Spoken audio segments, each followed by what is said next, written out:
run that net. Someone from Run it. NVIDIA Yeah. or NVIDIA. I don't know how to pronounce it. I always called it NVIDIA. NVIDIA. Yeah. NVIDIA. Yeah. I've heard people call it NVIDIA. I'm like, I always thought it was pronounced NVIDIA, so I'm just gonna stick with NVIDIA. Anyway, we're live with another episode of Same. BS Busters. Thank you for joining us. We've got a lot of stuff to go through, plus a relatively fun topic at the end, free topic at the end of the cast. So without much ado, let's get into it. But before we do, let's have everyone introduce themselves, starting with the lady first, then the gentleman, and then myself, and then we'll dive into it. Welcome, ladies and gentlemen, boys and girls of all ages to BS Busters Midweek Podcast. I'm Jory Moonstar, and somebody got caught in the trouble net again, though it's somebody different.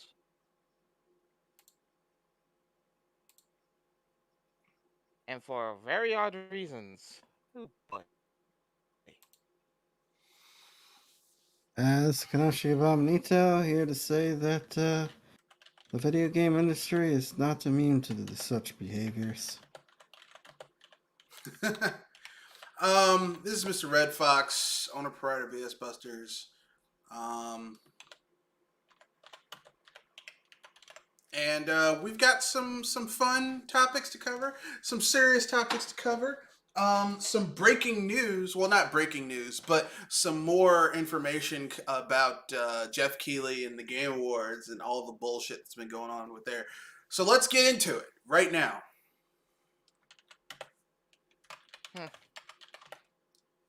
So what's on the menu first? I guess we have to talk about Sony, and I guess we can add NVIDIA on there. So basically, a Sony VP. He wasn't like the Sony VP, but he was one of the vice presidents of one of their divisions. Got busted in a Chris Hansen style sting, trying to solicit sex with a 15-year-old boy. Well, what he thought was a 15-year-old boy. It turned out to be a decoy. And this is the time when we really need Chris Hansen to Catch a Predator to come back, because we really needed Chris Hansen popping up there. So, what are you here for? Why did you have a seat? Tell me what you're here for. Because apparently this guy got caught trying to give mentor and guide a 15-year-old boy. At least that's the excuse that I always heard when I watched To Catch a Predator. They always say, no, I just wanted to mentor and guide a 15-year-old child. And I'm like, yeah, you must think stupid is written on everyone's forehead, dude. But this guy was doing that. He got caught in a sting, and his ass got promptly fired by Sony. They fired his ass, and now he's gone. You know the funny part? The funny part is this is like a silent fart in the gaming media. At least as far as I can hear it.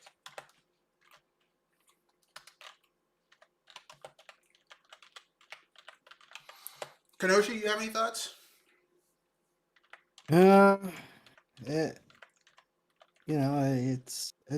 the NVIDIA one is really weird. Just because, right? Even the Sony one, some of these gaming outlets are reluctant to cover it because they don't want to piss any of these guys off because they get money from these guys. Yeah, like the Game Award, which is one big commercial for the video game industry. Yeah, and one of the major corporations on the board is Activision Blizzard. Yep.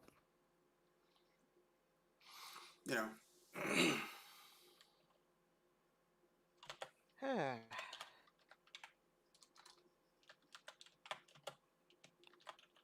Oh boy, what in the effing world are we getting when we have moments like this? Well, the thing is that nowadays, you can get information is readily available.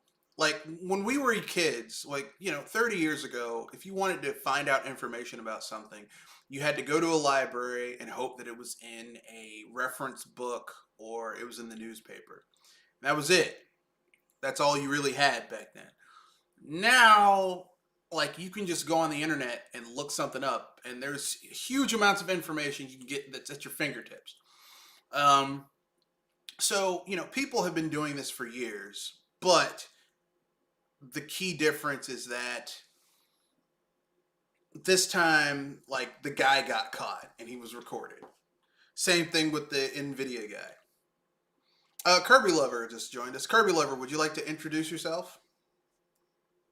Yes. Game. Can you hear me? Yes, we can. Oh, sweet. What was going? So, what's the topic you're just talking about? Well, currently we're covering the PlayStation executive who got caught trying to solicit a child, along with an NVIDIA exec also got caught allegedly soliciting a child. We were just talking about how this has probably been going on. Not these specific individuals, but this has been going on with people in positions of some authority and power have been doing this for years. But it's just like the information of you being able to get it is more available.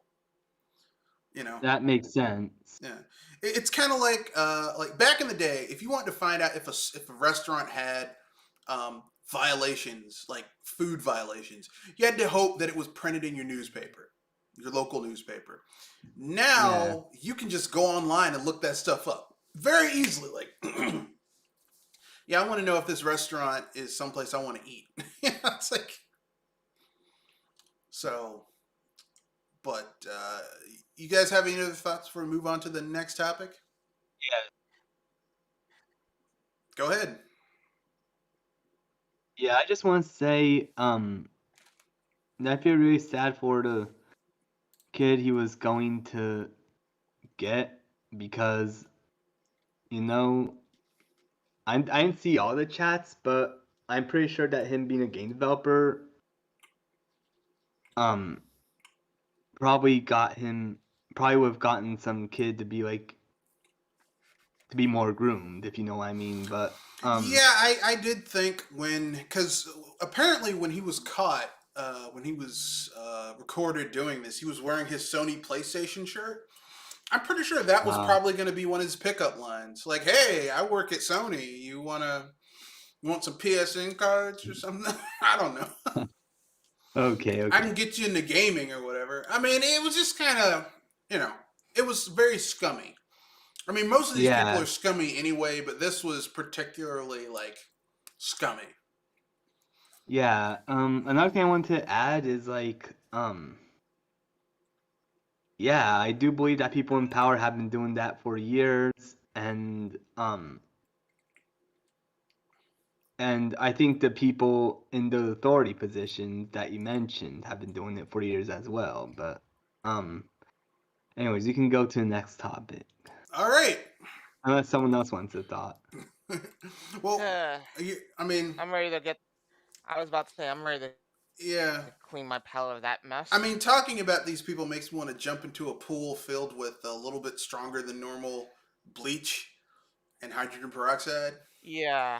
Diluted, of course. Diluted. I'm going to likely say something that's going to get me looked at weirdly, but it makes me wish to talk about Bobby Kotick of all things than what those two are. Bobby Kotick. So next we have Nintendo is getting more damages against Gary Bowser. They successfully argued in court that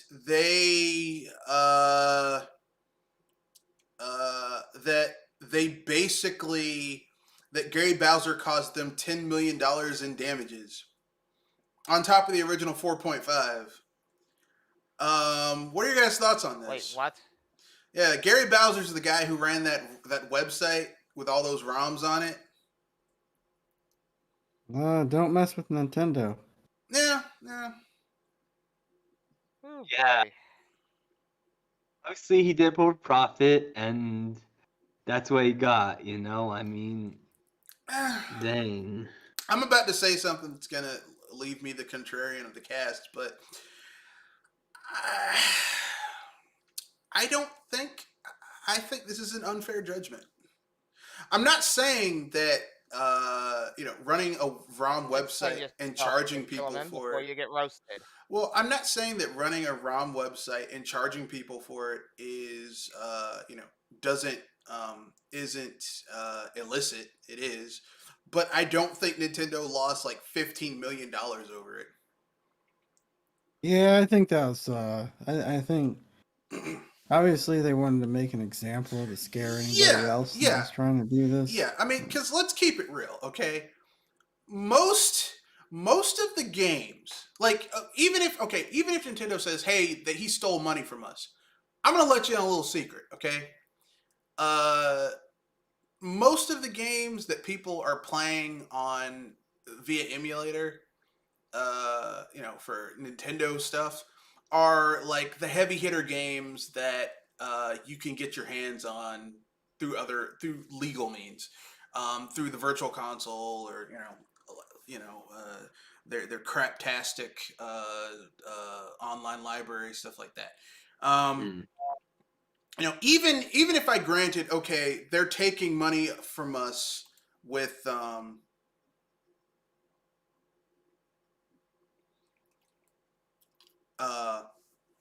even if you're saying, okay, well, that's an issue. You want to grant they're losing money through subscriptions, okay? Like, because people who don't want to subscribe to the Nintendo Online, they'll just get the emulator. They'll get the ROMs for the games and play them on an emulator. That's still not really a valid they stole money from us. Because in order to prove someone stole money from you, you have to prove you were selling the games. And the only time Nintendo was actively selling these games digitally was during the 7th and 8th gen.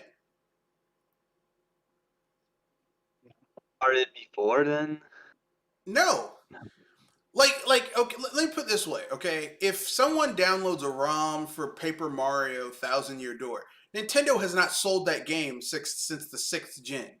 That game hasn't been sold commercially, first party wise, for almost 20 years at this point.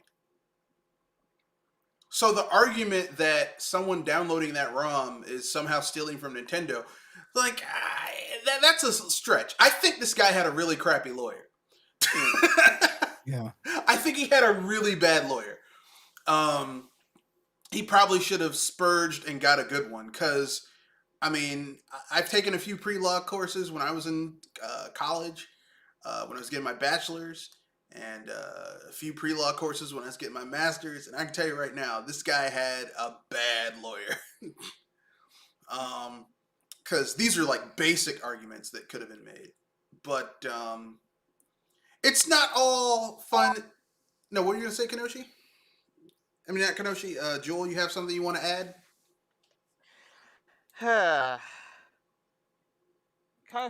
kind of just gonna say that, in a sense, they gambled, and well, they came up with three Bowser heads. Yeah. I mean, like I said, I think he had a terrible lawyer, because, I mean, in order to get damages like that, you'd have to prove that he was basically, this person was specifically making, I fail to see how he basically was preventing you from making $15 million in games that you haven't sold in 20 goddamn years or more. That's where I'm kind of like, this seems like a little bit of bullshit to me. He probably needed a better lawyer. He probably needed a better lawyer, just saying. But it's not all bright lights, and it's not all unicorns and sunshine and rainbows in Nintendo land. Nintendo has gotten kicked in the nards over in Europe, where finally, they've been told, in Europe they had this thing where they were like, if you pre-order a game and preload it, you can't get your money back if you cancel your pre-order digitally. Okay? Yeah. Now, here's the problem with this. There are, you can cancel a pre-order and get your money back on other storefronts. You can do it on Sony to an extent. You can do it on Xbox. You can do it on Steam. You can't do it on Nintendo. I don't know why. Well, apparently the court said that's not fair and reputable to the customer. So they got kicked in the nards, and they have to give people the option to cancel their pre-order and get their money back. And I 100% agree. I don't think it's fair or right for you to pre-order something and cancel your order and you don't get your money back. That's kind of shady to me. Yeah, I don't. That's the problem with the digital age is the inability to truly own anything. Mm-hmm. So you can't return things if they're broken or if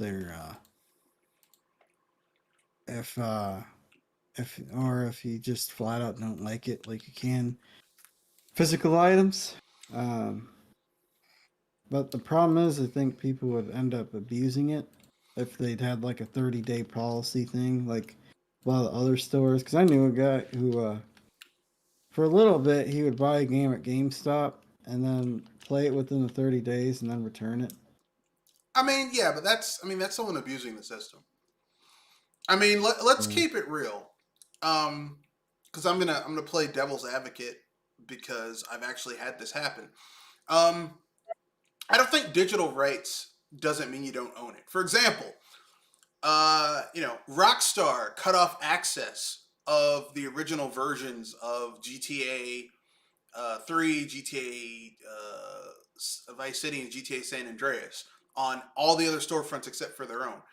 But because I own those games via Steam, I can still play those games. If I erase them, I can download them off of Steam because that code still exists. And because I have the rights to it, I can go back and get it anytime. In spite of what Rockstar wanted to do. So I do think that having things digitally is great. And having access to them digitally is great. I do think you should. I agree. I think the physical laws haven't caught up to the digital laws, and I think that once you have more parity between the two groups, it'll be better. Because I mean, the fact of the matter is that we're moving to a more electronic age, and that's just the way it is. And the laws aren't really keeping up with the reality of what's going on. Because, like I said, it's not fair. Like, the argument that somehow they're going to lose them a lot of money on games, it's like, well, maybe, like, I disagree. Because even if every time you bought a game digitally, there is a special electronic code that's linked, a digital code that's linked to that device, and you cancel your pre-order or you return it before the time's up and you get your money back, they aren't losing money. Like on a physical thing, you can't take a physical game. Like even GameStop can't take a physical game, get the trade in, and then sell it for the same price as it was. They're losing money on the transaction. Like if they sold the game for $60 and then they trade it in, and they give the guy $40 in credit, right? That game, they can't sell that game for $60. You get what I'm saying? Yeah. But a digital game, there's no value lost. Even if they tie a code to it, it's like, okay, that code is no longer in your library. Now someone else buys the game, that code goes to them. They aren't losing. There's no value lost in them selling the game again. So the argument that, there's deval, it's like, no, you're greedy bastards. And you want to make money. And I understand, look, I own a business, I want to make money too, but that's just blatantly unfair that people can't cancel their pre-order and get their money back. Yeah. Especially for some shit they haven't even played. I think Steam has the better money back option thus far. Like it's the happy medium between what you have in GOG, which is like you get a 30-day with GOG. Like if you don't like your game, before 30 days are up, you can return that shit. get your money back. I think that I think Steam is the happy medium where you get 2 weeks and or like I think 20 hours, like 12 hours of gameplay, like between 12 and 15, like a decent amount of time where you can tell I like this game or I don't like this game. I think that's fair. I think that should be the template. Like you can like because there are games that I've bought for all of my systems and PC where I'm like, I've returned games because I'm like, this game's not that good, or it doesn't run well, or it's unoptimized, or it's broken. And I shouldn't have to jump through a lot of hoops just to get my money back for something that you put on the store. Like I know a lot of people, once they found out how GTA, the definitive edition, ran on the Switch, oh boy, a lot of people returned that shit, and I don't blame them. So effing true. You know. So effing true. All right. So, anything else you guys want to talk about in regards to fair, unfair business practices from these companies? No, go ahead. I'll just say, I saw that you talked about a Review Tech USA video. But I want to say I saw the one about how he hates modern gaming in some ways, and it's because of games taking like too long to download and the patches. Like I think most people should just have the game out. I agree, but these companies are trying to make money and they don't care about getting it right. They just want to get it. They want to get something out so they can make money. Yeah, that makes sense, but like I'm not saying it's okay. I agree with you. It's not good, but oh yeah, that's the world we live in, unfortunately. that's true. Well, I think more people need demand for it, but also I like how indie games mostly don't have patches. Yeah, or when they do, they add substantially a good amount of stuff to it. Yeah, that makes it a viable thing. You know, it's not just we just added this. It's there's a good thing going on when they add stuff. Yeah. yeah. Yeah. I mean, that's. I'm just that's my opinion, and I'm sticking to it. Kenosha, you have any thoughts before we move on to the next topic? No, I'm good. All right, Jewel, you have any thoughts before we move on to the next topic? What a mess this is turning out to be already. All right. Can we get some sugar to get rid of all this sour? Well, this might be fun. Our next topic are overrated masterpieces.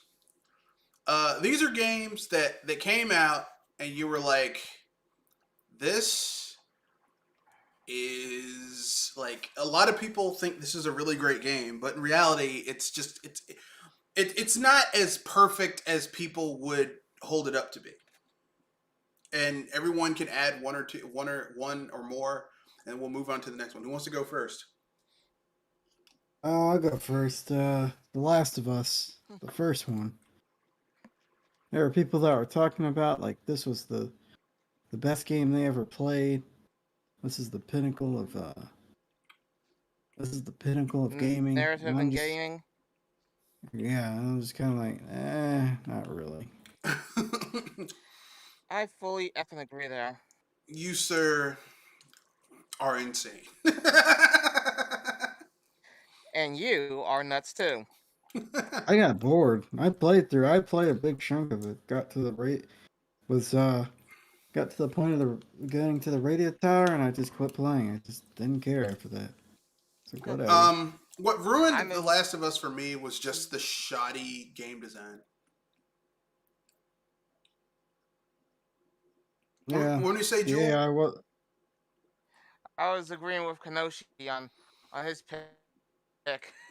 Yeah, it was the shoddy game design. It was the like for one thing. I mean, it's like I know it's the cordyceps fungus, like, but still, it's a post-apocalyptic zombie apocalypse. And the game is one big escort mission, except for the last little bit where you're alone and you have to race into the research facility and rescue the girl. And like you have to be quiet. Like Joel has to be so quiet that if he breaks wind and it's too loud, the zombies will come after you. But Ellie's sitting there talking. She's knocking over bottles. She's like, like she's making all the noise in the world, and these zombies are not doing jack squat to her. And I'm That is like, funny. like how, like, and everyone's like, this game is so cinematic. It's so well designed. I'm like, are we looking at the same shit that I'm looking at? I'm like, Yeah, that's the thing. you're insane if you think that something that's designed like that, or it doesn't even follow its own in-game rules. I'm sorry. No. No. No. No, no, no, no, no. No. No. Yeah, that's why I hate in like certain NES games where like certain enemies can't get hurt by stuff, but then you can. Yeah. Like that gives me a good excuse why the game's unfair. But Yeah. I mean, a lot of games are like that. Joel, do you have one? You want to go next? Or do Kirby, you want to go next? Overrated masterpiece? I guess I'll go. Okay, go ahead. It's a tie between Animal Crossing and Grand Theft Auto. All right. Why? Well, Animal Crossing doesn't really have action in it, and so it wasn't really my kind of game. Like when I saw it in Nintendo Power, Man, I was saying it's more of a resource management game. Yeah. Yeah, it's kind of like a Zen garden to me. Like if you like Harvest Moon or Stardew Valley, then you'd probably like Animal Crossing, but yeah, I kind of like the game Moonlighter. okay, so you like more action. You like more action and stuff going on. Yeah, I mean that's what I grew up with. All right. And why GTA? Well, first of all, which GTA? Is it like the 2D GTAs, the 3D GTAs? Which? Because it can't be all of them. You're right. I've only played Grand Theft Auto 5. Okay, yeah, I can understand why you would think that's overrated. GTA But 5 is not that good. It's because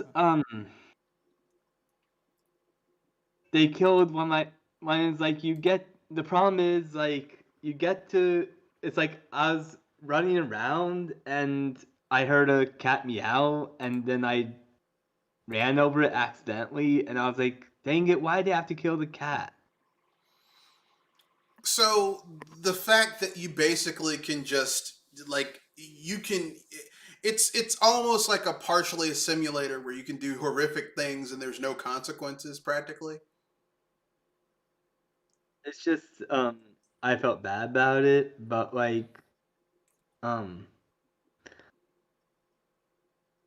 I guess also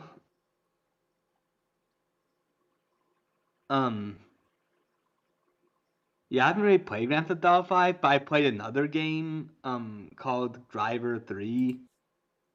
And from what I saw, it wasn't I didn't really know what to do and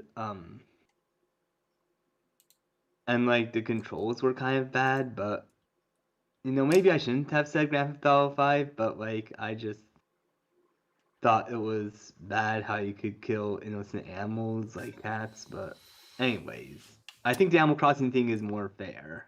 All right. Okay. Jewel, you're the second to last. And I'm probably going to be. And as much as I like this, especially for the battle system in a sense, I'd say Final Fantasy VII is kind of overrated, at least to me. Even though I like it. I can understand that. So another game that I think that is kind of overrated, as far as I know, and I think Red's gonna roast me on this one. Um, Super Mario Galaxy 1 and 2. I mean, it's your opinion. I called it right there. I knew it. I mean, I disagree, not vehemently, but I do disagree. But I mean, eh, Like, I mean, there are some flaws to it, like the bounce power up and and the camera angles. you know, Uh, uh, here's what I'll say about Galaxy 1 and 2. I will say that Galaxy 1 and 2 are two of the most best made 3D Mario games Nintendo has ever made. But Yeah. they are not perfect. think they're overrated because I was gonna say they're overrated for different things. But they are not perfect. That's what I'll say. They neither of them is perfect. I will say that Galaxy 2 is in many ways better than the first game. Um, I will say it trims a lot of the fat that the first game had. So if you just want to just dive into the game, Galaxy 2 is great for that.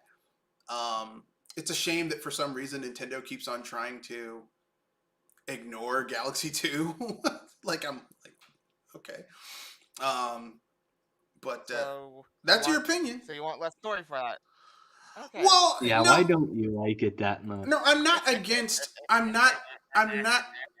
I'm not against story. My problem with Galaxy One's story is I'm not against the story in Galaxy One. My problem is that the presentation is sluggish, and it's like it's like the gameplay in Galaxy One is so great, but you have to go through all this bullshit to get to it. It's like, okay, I got to talk to Rosalie and listen to this long ass And cutscene, this is from somebody that likes one player games. you No, can't I'm even skip. actually laughing at you for Well, this. yeah, but the thing is, if I'm playing if I'm playing a 2D or Okay, I have a story. if I'm playing a 2D or 3D Mario game, I'm not playing for the story. Like a Mario game, whether it's 2D or 3D, you're playing for the gameplay.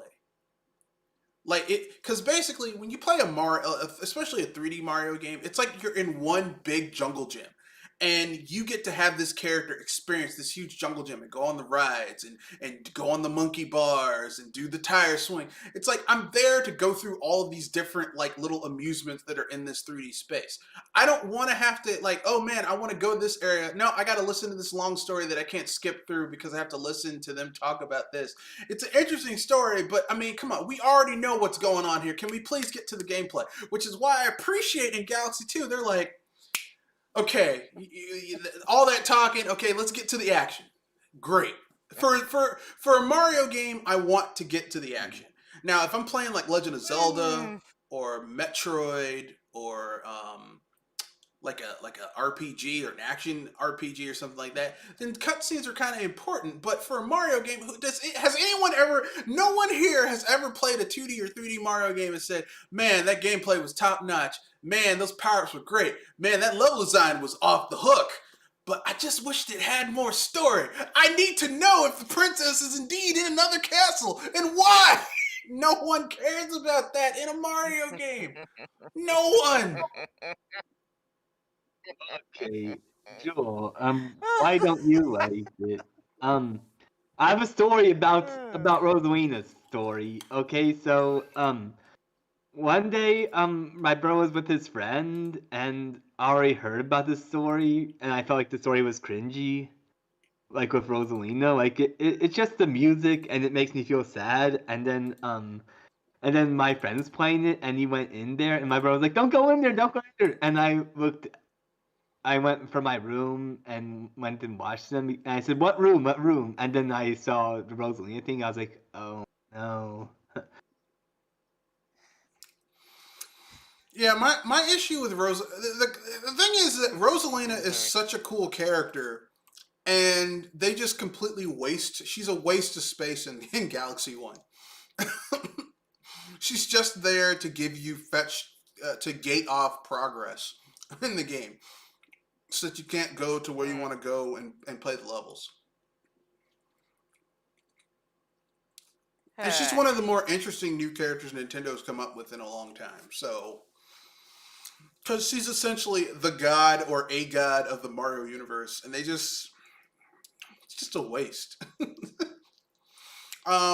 So I have two games that I feel are overrated masterpieces, and once you hear why, once you hear my justification as why I feel they're overrated, you're gonna be like, you're either gonna say I agree or disagree, but I can see why you feel that way. I think Ocarina of Time is overrated. That one I could agree with. I'll tell you why I feel it's overrated. Not because of the level design or the dungeons or anything like that. The problem with Ocarina of Time is that the overall mechanic, it's riff off of the Light World, Dark World riff from Legend of Zelda 3, aka A Link to the Past, is that you have Kid Link and Adult Link. Here's the problem with this dichotomy. Playing as Kid Link sucks. It sucks. Your weapons are trash. The items you can use are trash. Your attack level is trash. Like, literally, playing as a kid in Ocarina of Time is one of the most miserable experiences I've ever had in a Nintendo game. And I say this as someone who has played Legend of Zelda: A Link to the Past so many times that you could blindfold me and I know how to play that game. Playing as a kid is terrible. It's boring. It's a waste of time. It's unnecessary. There's a lot of like progress gatekeeping that is just, and unskippable cutscenes. It's like we know you're gonna go get the 3 pendants. You're gonna try and get the Master Sword. You're gonna open up the Sacred Realm. Ganon's gonna get the Triforce. It's gonna split. He's gonna take over the world. Your ass is gonna be in stasis, and then we can play it as an adult and have access to better shit. Because as a kid, you suck. And the thing that makes Ocarina of Time even worse is that they took that same engine, up-resed it, optimized it for the N64, and they made Majora's Mask, which all you do is play as a kid in Majora's Mask. But Majora's Mask Kid Link is way more effective than Kid Link in Ocarina of Time. Yeah. I think if Nintendo ever decided to remaster Ocarina of Time, here's my secret. Here's what they need to do. Take the engine from Majora's Mask and give Link those moves when he's a kid. It would be way more fun to play as Kid Link if he had Majora's Mask's moveset. I don't mean all the masks and stuff, but just like the movement and getting around and fighting. So much better than the shit they had in Ocarina of Time. Because as a Kid Link is miserable in Ocarina of Time. Yeah. And it's 35 to 40% of the game. Almost half of the game you have to play in this crappy form where you don't have access to good weapons. You have a crappy armor. Your main weapon, the Kokiri sword, sucks. And the fact that all these different websites, Ocarina of Time, it's amazing. You wanna know what Ocarina of Time really is? I'm gonna break it down for you. Ocarina of Time is Link to the Past with a shittier mechanic. Okay? That's all it is. Okay? That's all it is. There are even puzzles in Ocarina of Time that were lifted straight out of Link to the Past. But that were done better in Link to the Past. Interesting. Well, here's the thing about Link to the Past is like I didn't find the puzzles that hard. But no, I didn't either. I'm just saying that Link to the Past takes the formula and it's done better than in Ocarina of Time, where they take that same formula and just translate it to a 3D form. But it's like in Link to the Past, the formula is better executed. Like Link, when he's in the Light World, doesn't fucking suck like Link as Kid Link does in Ocarina of Time. Like Link in the Light World can still do stuff. He's still able to be an effective character. Kid Link sucks in Ocarina of Time. I mean, he's terrible. Not to mention a lot of his equipment is gated behind him being an adult, which is just... That's just bad game design. And for people to give it the universal praise that they're like, oh, this is the best game ever. I'm like, I mean, it's like Super Mario World for the for the Nintendo. The first Super Mario Brothers. The first Super Mario Brothers is great for what it did for gaming, but even in its own series, I would say that there are better 2D Mario games. I agree. Than Super Mario I Brothers agree. on the Like the NES. physics. Also, like I don't like how you have to start back from the beginning. Yeah. I mean, like once you get a certain score, you can start from the beginning of the level of the world you're in. But it's just like everyone's like, people have this universal like, it's one of the best 2D platformers ever. I'm like, it isn't. It's like Super Mario Brothers is good for what it did, but they're like Super Mario Brothers 3 is better than Super Mario Brothers. You know why games were harder back then? Because they were emulating the arcade. Well, it was that, and again, they were. I mean, the reason games were harder was because if they had all the features that a lot of newer games have today, you'd beat it in like 5 minutes and be pissed off because you dropped $80 on a 5-minute game. Yeah. I'm just saying. I'm just saying that. I think there should have been more easy games in the market. Like it didn't have to be saturated with easy games, but like, there should have been more Kirby's Adventures type games. Yeah, I think Kirby's Adventure was pretty good. I'm just simply saying that. All I'm saying is that Ocarina of Time is like, I think it's very much overrated. If you like, for the people who think that Ocarina of Time is like the best Legend of Zelda ever, I can tell you a game that basically takes everything they were trying to do with Ocarina of Time and does it about 200% better. Go play Twilight Princess. It's a better Ocarina of Time. That's what it is. I mean, I know. I usually get annoyed with people that say games are cheaper now, but when you kind of think about it, they are, because when you think about the sense of scale, like when you only have to pay $60 for an RPG that can last hundreds of hours, versus back in the game, there wasn't a lot of games that came even close to say how long Shin Megami Tensei 5 is. Yeah, I mean that's not my problem. My problem with games today is just that they're cheaper, but they feel cheaper. You get what I'm saying? Yeah. You know what? I agree. Yeah, they do. Like they're like, yeah, we added all this extra content, but a lot of it's padded out busy work. It's not like you're adding quality new content. And that bothers me. But that's neither here nor there. Let's keep it moving. I didn't get to my second overrated game. My second overrated game, Overrated Masterpiece, that people think is just like the bee's knees, but I'm like, it's not that good. It's overrated. I think that, ironically, this is another Nintendo game. I think that F-Zero is trash. I mean, the whole franchise. All of them. F-Zero on the SNES. I would say GX is great, but here's the problem with GX. GX is great, but by that point, the franchise, like that, I think GX is like the lowest selling in the franchise. And because the only thing F-Zero had going for it was that it was just difficult courses where you needed almost like to be damn near perfect in order to, on your landings and turns and drifts and stuff like that, in order to succeed. Was its hard difficulty, the cool music, and that was about it. Like every other racing game has other things going for it. Like Mario Kart has the whimsy. Diddy Kong Racing had like the single player adventure mode. Um,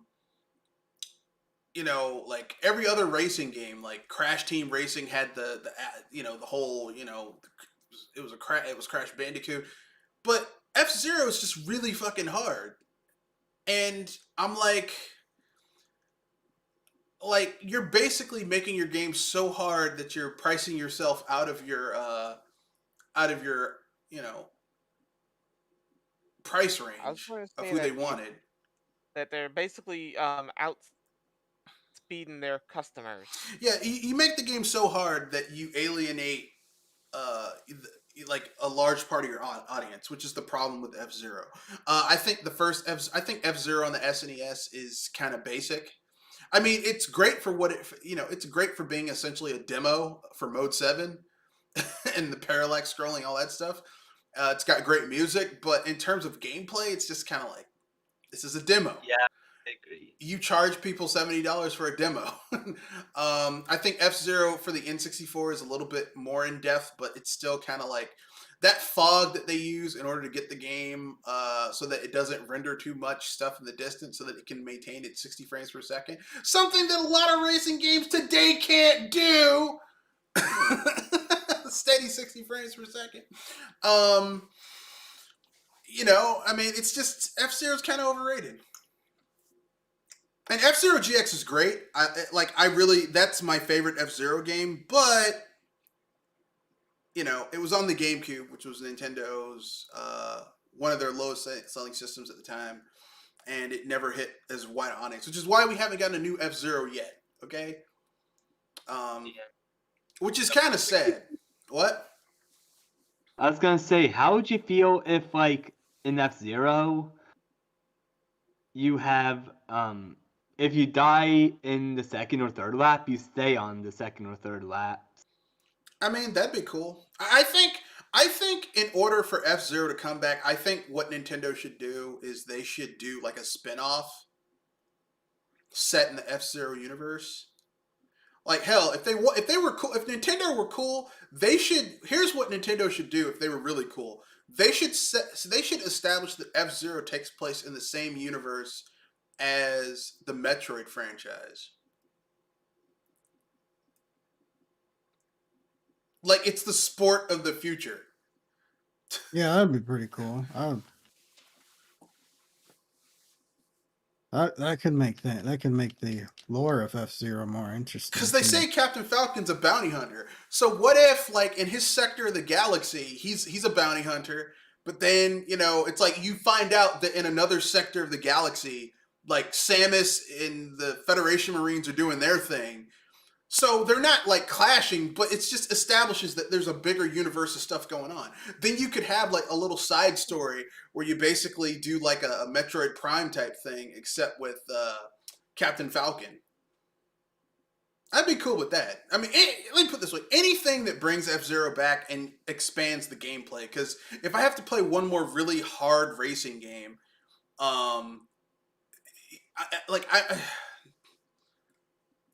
I don't need frustratingly difficult games in my life.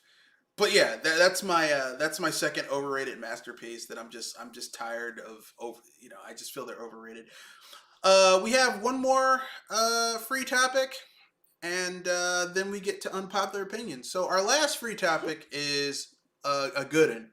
It's a two-parter. The first part is, what is the best arcade to home conversion game? Like a game that was in the arcades and then it was converted to home consoles, and the home console version is superior to what was in the arcade. Who wants to go first? I'm gonna have two for this one. Teenage Mutant Ninja Turtles and Street Fighter. Which second one, which by the way. TMNT? And which Turtles in Time? I'd say the Turtles in Time. All right, fair enough. And for Street Fighter, I'd say the SNES port, at least for the time being. As in, it was a good I say it was a good translation from the arcade to the home console.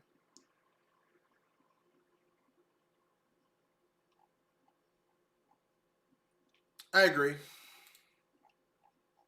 Um, At least at the time of it. I agree. I agree. Um,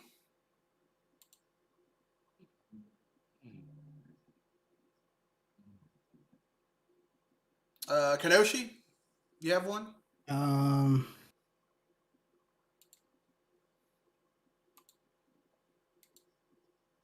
maybe Street Fighter 3. I don't know. I haven't played a lot of Arcade to home arcade console conversions. for it. No. All right. All right. Kirby Lover? Yeah, I have two. They're both well. One's a Sega game and one's a no, one's a Namco game. House of the Dead 2 and 3 on the Wii, and Soul Calibur 2. Those are both really good choices.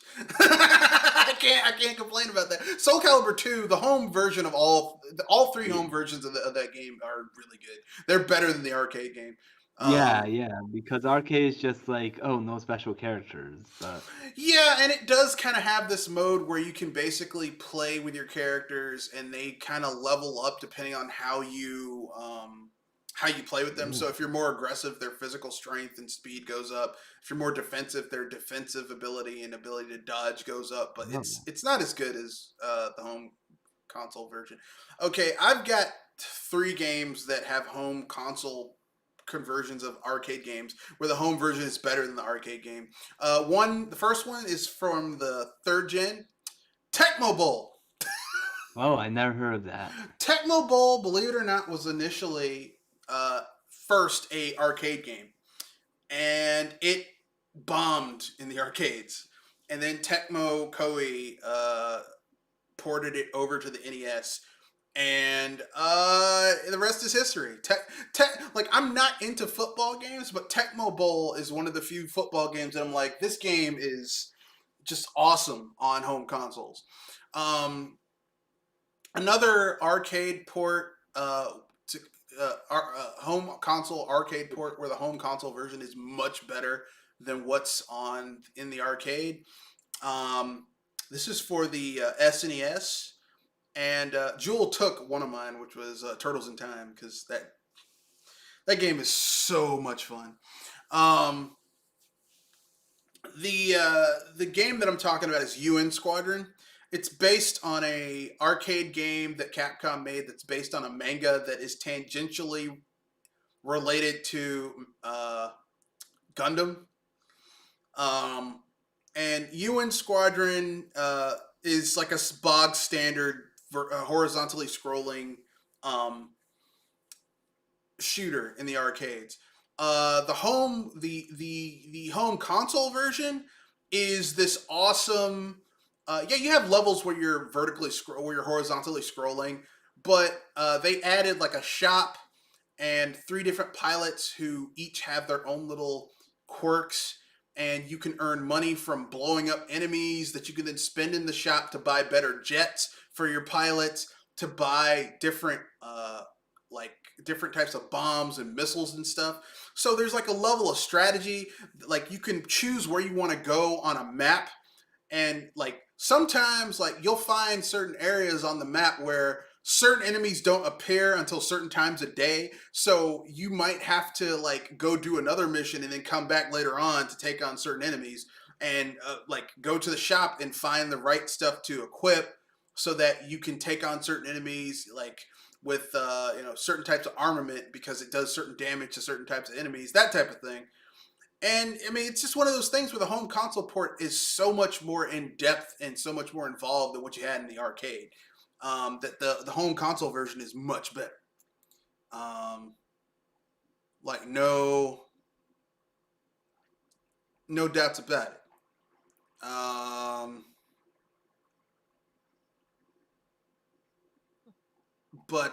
And my third one is not it's an N64 game. It's Gauntlet Legends. the home console version of the arcade version of Gauntlet Legends is, I mean, it's basically like a revamp of Gauntlet from back in the day. Except it has voice acting where when your character is about to die, the voice of the wizard in the tower basically lets you know your wizard is almost dead. Stuff like that.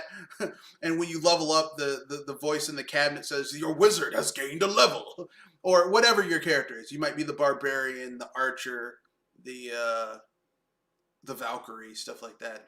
But the home console version, especially the N64 version, they added more content. They added extra characters. They added an in-game shop where you can buy. You can take all the gold you earn, which in the arcade game just gives you points.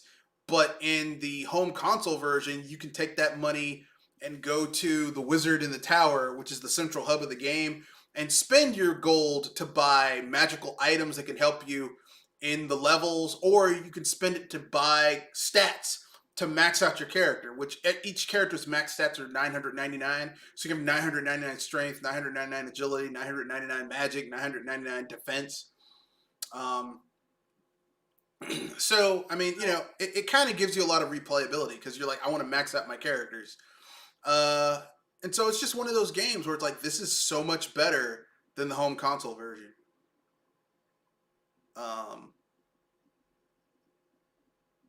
Anyone else have any other game that they're like, man, the home version of this arcade game is so much better than the arcade game?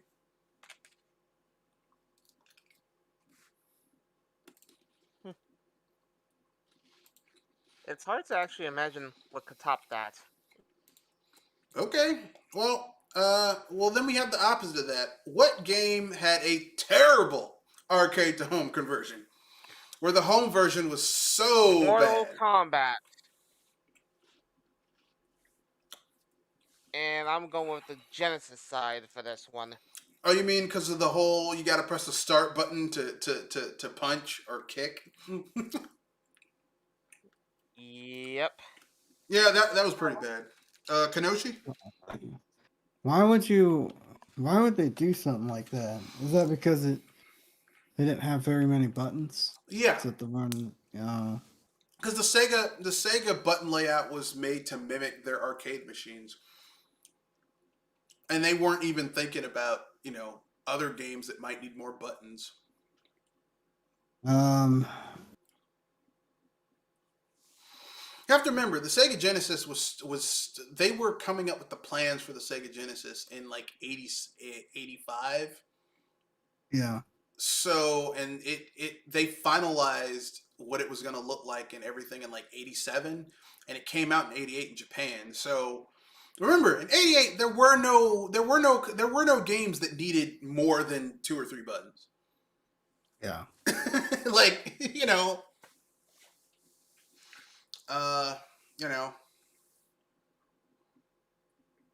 so, people need to understand that. When you look at it in hindsight, it's just, and besides, the Sega Genesis was made to outcompete the NES. And it did. Like, it really came in and took the Japan by storm. Nintendo lost a lot of market share in Japan to the Genesis.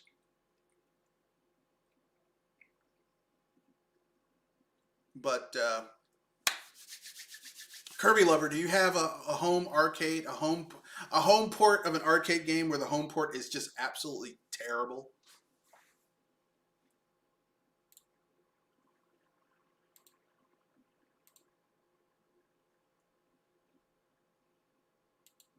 Okay, then. I guess not. Yeah. I was thinking of something. I think Angry Video Nerd reviewed it, but I forget what it is. All right. Well, if you remember, you can bring it in. I guess I'll go with one. I think the home arcade. I think the home version of ironically enough, this game just runs really poorly on almost everything. I think that I think the first Fatal Fury on the SNES, the home console port of Fatal Fury. The SNK. It's the SNK Fatal Fury. That game is terrible on the SNES. The first one. I was gonna say they actually tried to put SNK on the NES. Yeah, they put It made me Fatal Fury 1, Fatal Fury 2, and Fatal Fury Special, which is like a revamped, better version of Fatal Fury 2 on the SNES. And really, Fatal Fury Special is actually really good. But Fatal Fury 1 and 2, especially that first one, oh, hot butter ass. It's bad. It is really bad. I was gonna ask, is it as bad as the Atari or or other games of that generation, Pac-Man? No, it's Yeah. just one of those things where this could have been better, and they were just too cheap. Like I think part of it was they didn't want to put a lot of money in getting the ROMs, getting a cartridge with the ROM size to really handle the games. Because remember how everyone said the argument with the reason why Final Fight was missing a level and a character in on the SNES was because the SNES wasn't strong enough to do that. But then you go further down and you look at like Final Fight 2 and Final Fight 3 where they had 3 characters. Like Final Fight 3 had 4 playable characters. And you realize that it was just Capcom was too cheap to get a big enough cartridge with ROM space to handle the amount of information. So they just took an entire level out of the game and got rid of a character. Yeah. Oh, I have a question. Go ahead. What if back in the 90s sites like Twitter and YouTube existed, but there's a lot of console wars going on with the same people that are here today? Like, I wonder what they would say if, like, Sega would put out a commercial and the Nintendo guys would defend Nintendo, or like It'd be the same thing as it is right now with Nintendo fanboys and Sony fanboys and Microsoft fanboys. Like it'd be the same thing. Yeah. That's all it would be. It'd be like, oh, well, I'm a, because I mean, like the thing is, people like to act like this is new, but there's always been this type of tribalism in gaming. That's true. There's always been, like back in the day, it was Nintendo versus Sega. Then it was Sony versus Nintendo. Then it was Sony versus Microsoft.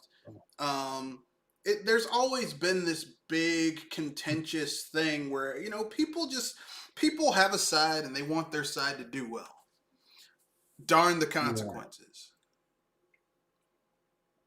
Sega Outcasts. I can see that name being used during the Dreamcast era. No, they would have kept the same thing. Sega does what Nintendo don't. You're absolutely right. Sega almost went out of business. They almost went bankrupt. You're right. They do what Nintendo doesn't. But anyway, we have one final topic. Has everyone gone? Kenoshi, do you have a home port of an arcade game where the home port is absolutely terrible? You're like, this is hot buttered ass. Why'd they port this over?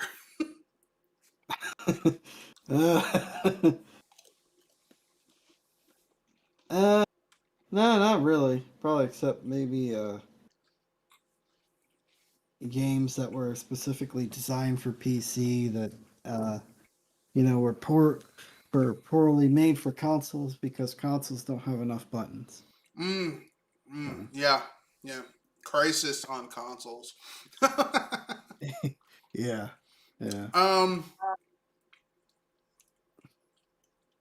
So we're on to our final segment, which is Unpopular Opinions. This is where we tell you an unpopular opinion that we may hold that you may or may not know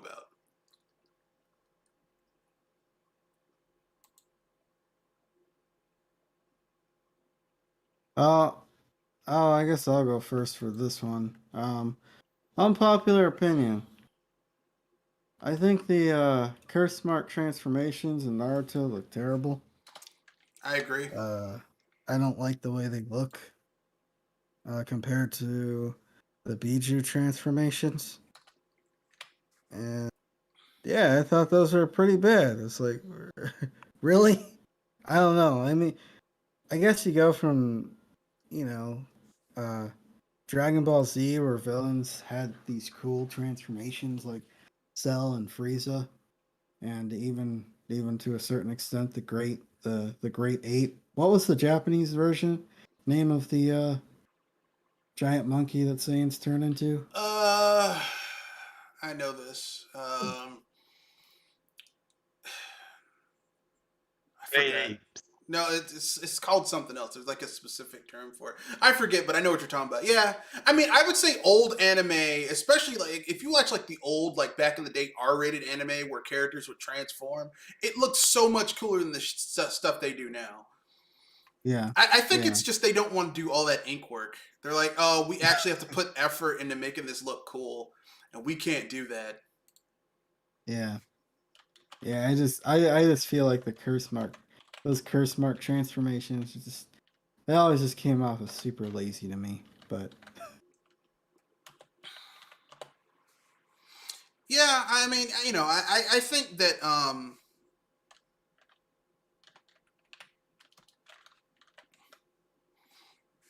I agree. I agree. I think the level of quality that people put in anime these days, like we're so surprised. Like people give huge plaudits and accolades to an anime company when they put some effort into their ink work and their action work. That because we're so used to bad and shoddy ink work and action work that we took good stuff for granted back in the day.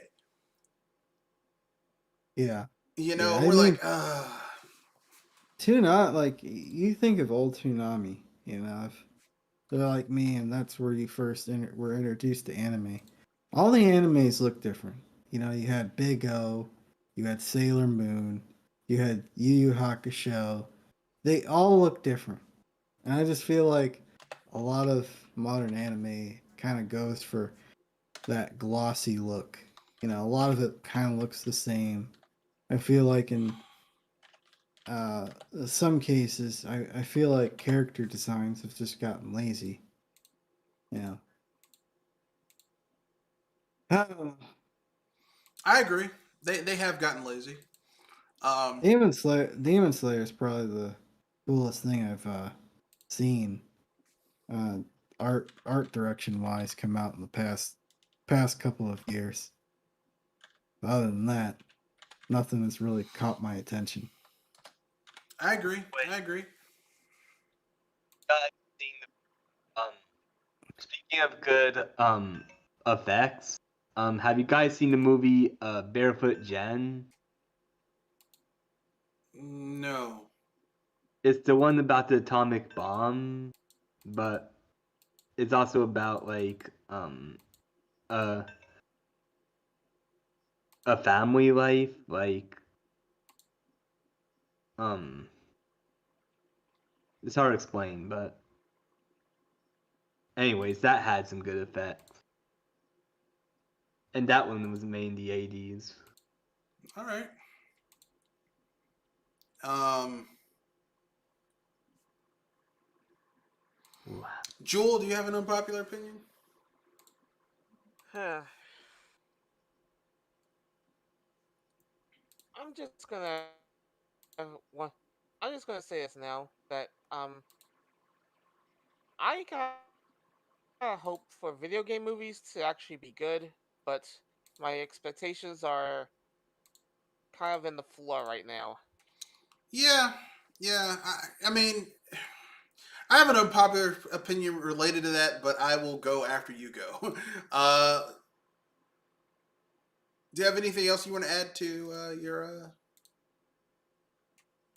topic?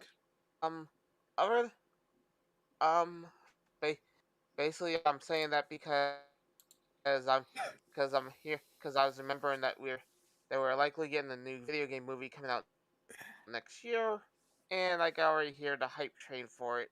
so I might as well Get in front of it right somebody's now. thirst before it comes up. Yeah. Yep. Okay, so I have a couple. I have a couple of unpopular opinions. The first one is related to video game movies. I'm gonna say it right now. I don't think the Sonic the Hedgehog movie was that good. I think the only. I think there was only one thing that made that movie good, and that was Jim Carrey playing Dr. Robotnik. Because Jim Carrey, like like that movie is utter trash without Jim Carrey. If you took Jim Carrey out of that movie, the movie would be an F. The movie with Jim Carrey is like a B, and it's not fair. It is not fair that Jim Carrey has to do all that heavy lifting for that movie. Okay. Because like I said, if you got anyone else to play Dr. Robotnik for that movie, and they didn't have that same level of like you get like for those of you who are young and don't remember, Jim Carrey in the Sonic movie, that's the Jim Carrey we had when we were kids with The Mask and Ace Ventura Pet Detective and Ace Ventura 2 When Nature Calls. Like that level of human cartoon Jim Carrey. You guys got to experience that. Okay, and you know what? Like, I'm glad you guys got to see that level of Jim Carrey that most people don't see nowadays. But I'm gonna tell you right now, if you took Jim Carrey out of that movie, it would be abysmal.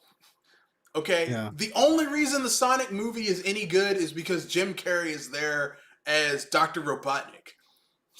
Like that scene where he just starts dancing for no reason in his mobile lab, and he managed to be like a hilarious Dr. Robotnik, but also be kind of menacing. Where he's like, he goes to James Marsden's character, he's like, I could kill you and everyone and they wouldn't even say anything. They give me a medal. They'd congratulate me. Like he managed to be menacing and evil, but also hilarious and funny. Like that movie is utter and complete trash, except for Jim Carrey elevating it. And you guys better be happy that Jim Carrey was there to make that movie good. I want to say I kind of like the story, but fit in some common tropes of movies. I mean, that movie has a lot of problems from the start. For one thing, they start out in Sonic's quote-unquote home dimension. And then because they ran out of money or they didn't want to blow their wad on rendering all that awesome looking Emerald Hill Zone stuff. Oh no! He comes to the real world. I'm like, why do they always do this? I hate that. Yeah. Well, he did in Sonic Adventure. I hate when they put cartoonish characters in a realistic environment, because it means they don't want to blow their budget on making doing a lot of green screen. I hate that. I mean, they could have just created a CGI animated. Which would have been the better thing to do, but that makes sense. That makes sense. We can't have stuff that makes sense in Hollywood. Maybe the second movie will be better. I don't know. Well, anyway. I mean, even if they did, especially because, I mean, you can fault Sega for a lot of things, and there's a lot of things to fault Sega with. But one of the things they've been really good at pertaining to Sonic are those CGI rendered cutscenes. I don't know why I couldn't get those people to do a movie. Because that makes sense. See. That's where you keep on messing up. You're making sense. What's wrong with you? So my second unpopular opinion is equally as controversial. I think the more I hear about the Super Mario Brothers movie, the less I'm intrigued to want to see it.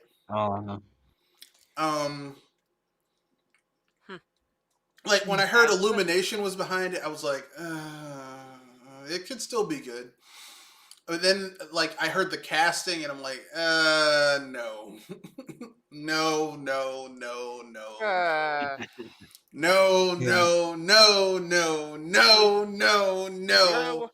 You're the kind of person that's the anti-hype, and I say hype responsibly.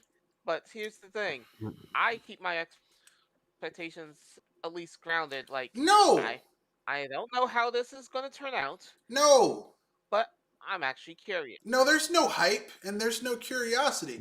My problem is that, like, okay, if you're gonna do, because Mario is so fanciful and there's so much weird shit going on, that doing a live action Mario movie would be ridiculous. Let's go back to the early '90s and watch Bob Hoskins and John Leguizamo in the Super Mario Brothers I was movie. saying about, Um, I was talking about the new movie because if anything, I already know how the first Super Mario movie but came out. but Oh boy! but I will say this much about the first Super Mario Brothers movie: if you go into that movie without knowing that it's supposed to be a Super Mario Brothers movie, there is some fun to be had watching that movie. Legitimately, there's legitimately some fun stuff I was going on in gonna that say movie. that requires you to be on. That requires you to be on shrooms to Oh, watch that movie. oh no, there's legitimately good parts about that movie. Like, okay, like, I mean, as in, you have to be on shrooms to ignore some of the facts of some of the things the movie gets weirdly wrong. well, I mean, the thing is that the movie the movie does get a lot of Mario lore right. The problem is that there's no context for it, so unless you're a major fan, you wouldn't get it. Like, it gets Yeah. the fact that Mario and his brother are from Brooklyn. It gets the fact that the reason they're called the Mario Brothers is because Mario has the same name as his first name. So yes, Mario's real name is Mario and his brother's name is Luigi Mario. That's a fact. Which is a weird fact. It's a fact. It is true. Mario, and that's why they're called the Mario Brothers, because their last name is Mario. Also, Mario's first name is Mario. so they're the Mario Brothers because Mario's name is Mario, and his brother's name is Luigi Mario. Weird, but that's a fact. The movie has Big Bertha. Big Bertha in Super Mario Brothers 3 will fuck you up, son. Big Bertha in the Super Mario Brothers movie fucks people up because she's a big bad bitch, just like she is in the game. Like, like I said, the movie is a train wreck, but if you go into it not expecting it to hone 100% to the source material, and just and understand the context of, like, if you're a Mario fan and you go in and you don't expect it to be like the video games, then it's actually there are enjoyable parts of it. Like, there's parts of the film that are hilarious, like when Mario and Luigi first go into Dinosaur Land and they find out that, like, in this world where the mammals died out and the dinosaurs never died out, and so they take control. Like, everyone's mean and cruel. Like this lady is pushing her baby, which is an egg because they're dinosaurs. Get it?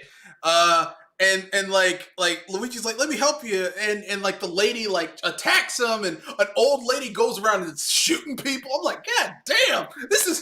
But if you play the games, the Mario games are chaotic and everything's trying to kill you. So, I mean, if you look at it from the point of view of someone who understands the context of what they were trying to go for, there's a good movie in there. The problem is that the people who are going in there, the little kids, you're 4 or 5 years old. You have no concept of context or translating the source material to live action or anything like that. You're like, I was just playing Super Mario World on my Super Nintendo. This shit doesn't look anything like it. Fuck this movie. And that's the problem with the Super Mario Brothers movie, which is why them animating it was a smart idea. The problem with them animating it, however, is the voice acting is atrocious. Like, Chris Pratt as Mario. I'm like,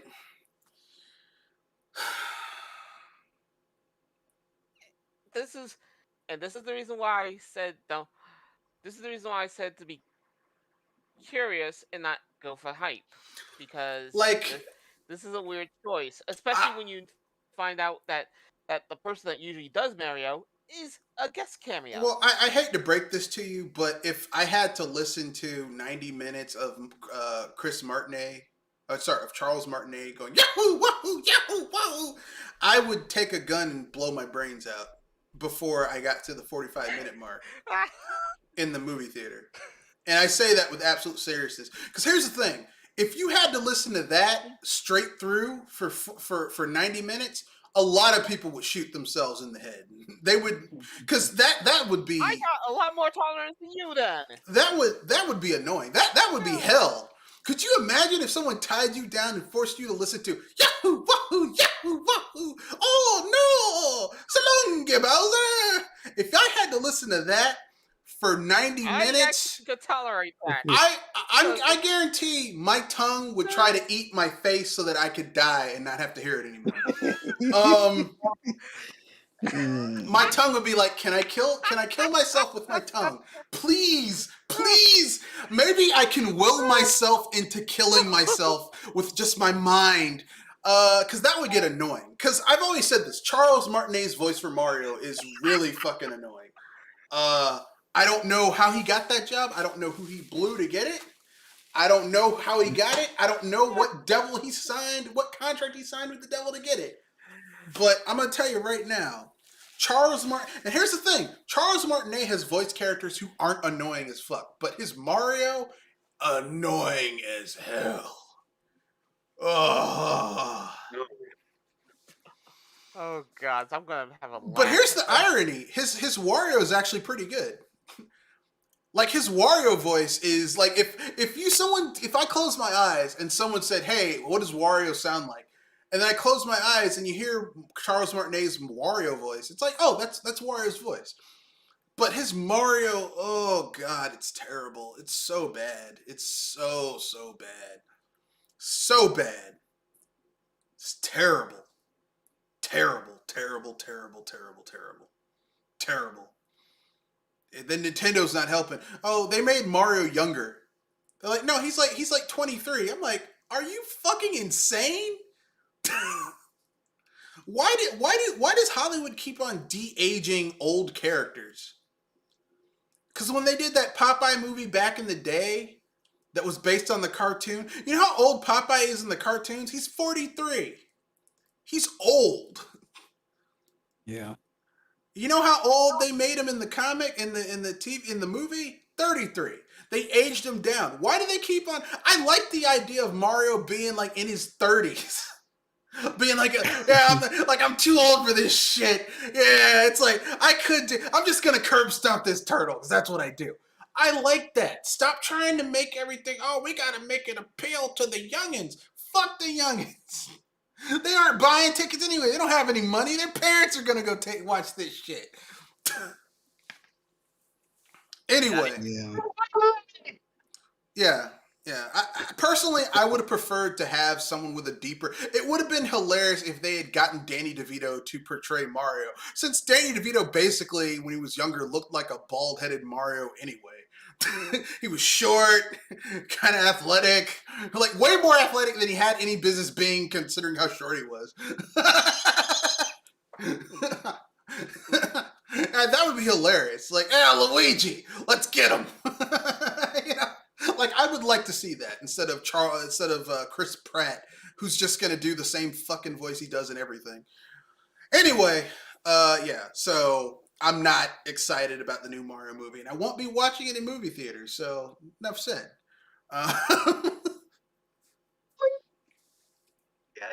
Yeah, I got burnt when I was a kid with that Super Mario Brothers movie. And now, as an adult, I can go watch that and enjoy it for what it is. I can actually see, there's parts of this movie that are really good. But as a kid, I just didn't care about that. I'm like, this isn't what I was playing in my Super Nintendo just a few hours ago. And fuck it. So, yeah. Those are my unpopular opinions. Anything you guys want to add before we wrap things up?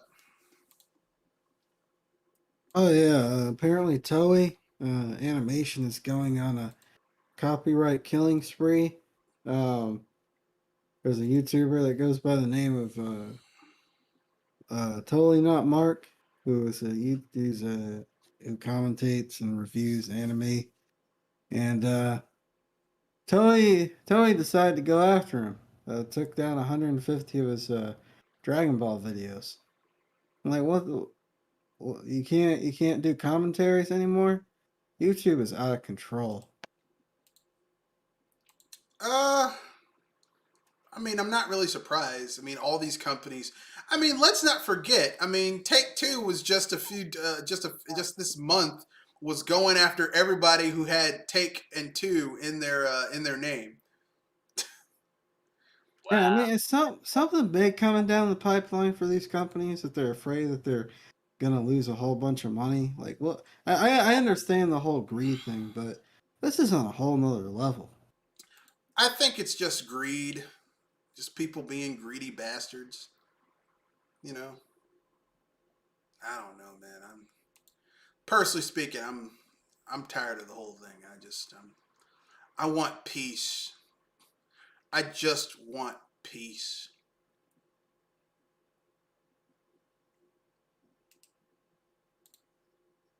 Yeah, I think it might be time for people to start looking for other options if they want to keep making videos. I mean, there's other stuff out there. It's just YouTube's UI isn't perfect or anything, but they don't have nearly the search results, because YouTube is more of like a search engine for videos. It's more of a search engine versus the other platforms. But might be time to leave YouTube. People might have to do that. Might have to say fuck it and go do something else. Anyway, anything you want to pimp out, Kirby Lover? Want to say is my unpopular opinion is I liked the Adventures of Sonic the Hedgehog TV show. I did too. You know, I felt it was funny. It had enough action in it, and it wasn't really meant to be taken too seriously. But Yeah, I like the Sonic says things at the end too. I liked it too. I liked the theme song. I liked the characters. I liked that Dr. Robotnik was a buffoon in that show. But if you wanted something more seriously, you had like the more serious Saturday morning cartoon that was like dark and had Dr. Robotnik who looked like he would get in your ass. Like he was like, Yeah. I'm gonna kill you, Sonic. I'm gonna kill you and turn all your friends into machines. It's like, God damn, dude, take a chill pill. Go relax. And there was Sonic X, the anime that we all love to forget. Sonic Underground. Yeah, that's the one where they were all like royal kids and their kid and like they were hidden away and like they became more powerful through through their music and all that shit. Yeah. That was not a good show. I'm sorry. That was ugh. You know, like, here's the thing. Sega keeps on wanting to make these edgy, hip with it shows. Okay, I got the perfect show that's hip and edgy that would be tangentially related to Sonic the Hedgehog, but you wouldn't have to use Sonic. A Shadow the Hedgehog show. Because Shadow's got guns, he rides a Harley even though he's just as fast. I think, isn't he faster than Sonic? I think he's faster than Sonic. Yeah, because he can use chaos control. Yeah. So No, I mean his base speed without chaos control. He's faster than Sonic the Hedgehog. And yet, for some reason, he also rides a motorcycle and shoots people with guns. So why don't you just make that anime? That'd be Shadow the Hedgehog riding around on his hog, shooting people with guns. It's like, why are you riding a motorcycle when you can run faster than the motorcycle? Shut up.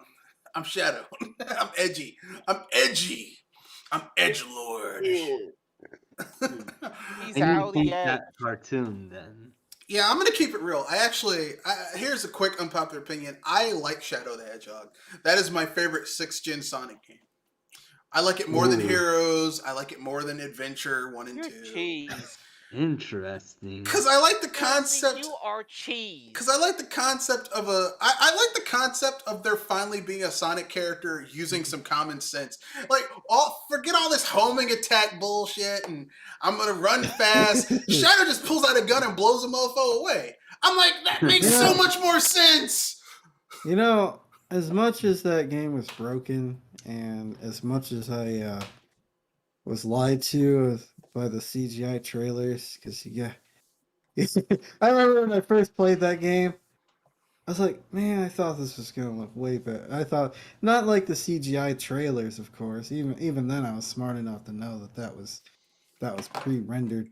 Yeah. That was pre-rendered BS, but I thought it was gonna look a little bit better than what I saw. But it had some good ideas. Yeah, It had like some decent ideas. I will give Just weren't Sonic. fleshed well. I will give Shadow the Hedgehog some credit. It had branching storylines. It had guns and vehicles. I'm like, man, this is some good ideas if they could only expand upon this. But you know, Sega with their 3D games, they get scared and then they run away instead of refining what's already there every time. Yeah. Like, imagine if you had an open world game with Shadow the Hedgehog where something happened and he can't run fast anymore, so now he's dependent on his vehicles and guns. I'd play that in a heartbeat. It's more inventive than any of these stinking 3D Sonic the Hedgehog games, which is just the same shit regurgitated over and over again with slight differences. Oh, in the previous game you were running away from a camper. This game you're running away from a Winnebago. I mean, I don't care. Do something different with these damn games. Please. I can't take it. I can't take it. The same damn thing over and over again. Anyway. Everybody's screaming about, you know, when are we gonna have a Sonic Adventure 3? The reality is, when are we gonna just have a different Sonic game? Yeah, with different levels and different gameplay hazards. Can we have a 3D Sonic game where Robotnik isn't in it? Like, for once, can we have a Sonic game where Robotnik isn't the primary villain? Or isn't even in it at all? That's a little hard, especially when you consider how many times the story has managed to circle around to Robotnik has somehow managed to trick somebody else in order to try to take over the world. Of course. No, I just want. I mean, like, when is Sonic the Hedgehog gonna have his Super Mario USA moment? I Or don't know. when is Sonic going to have somebody like Vati in their game, right? No, I mean, I just want a different villain. I'm tired of, like, if I have to run up and see friggin' that character again, I'm gonna lose my mind. Yeah, I just realized the Sonic Storybook series have different final villains. They did, but most of those storybook games sucked. I mean, let's keep it real. Most of them were terrible. I mean, let's not.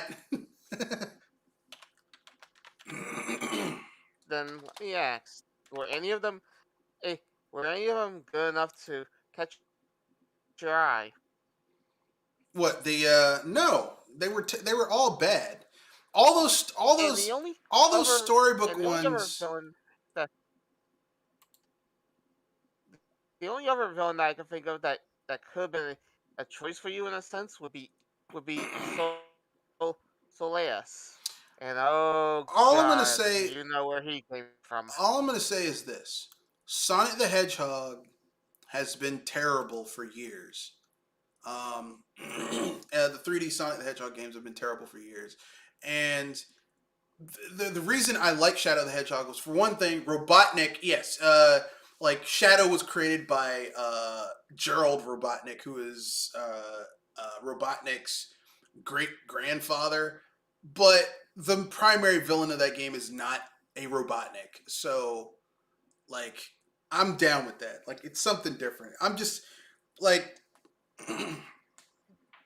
Like, here's the thing: Sonic the Hedgehog was created as a reaction to appeal to a certain generation, which was those '90s Tood kids. Mario, in most of his games, is fighting Bowser, but it doesn't feel as stale and overplayed as Robotnik is as a villain in Sonic the Hedgehog. But anyway, that's the end of this podcast. Anything you guys want to pimp out before we wrap things up? Kanoshi, something you want to pimp out? No, I'm Um, good. I think I'll do the ending for this round. At least All if you right. don't mind. Okay, Thanks go for ahead. thanks for joining us on the BS Busters Midweek Podcast. You could you could tune in to you can tune in to us Saturday and Wednesdays at 7:30 p.m. And if you want to tune into something different, or at least slightly different, tune into Project Console every Tuesday at 7:30 with Kanoshi Abominito.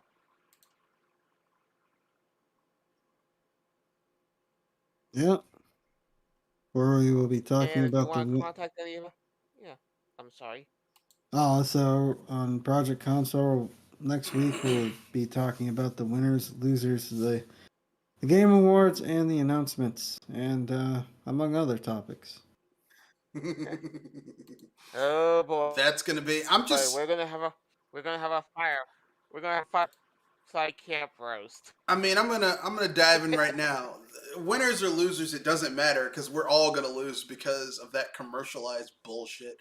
Um, Yeah. Yeah. the only interesting thing will be the information that comes out, like the new announcements and stuff like that. That's about it. But that's the end of the podcast. Rate, comment, share, subscribe. If you want to get in touch with me, it's all in the description. Peace, good night, and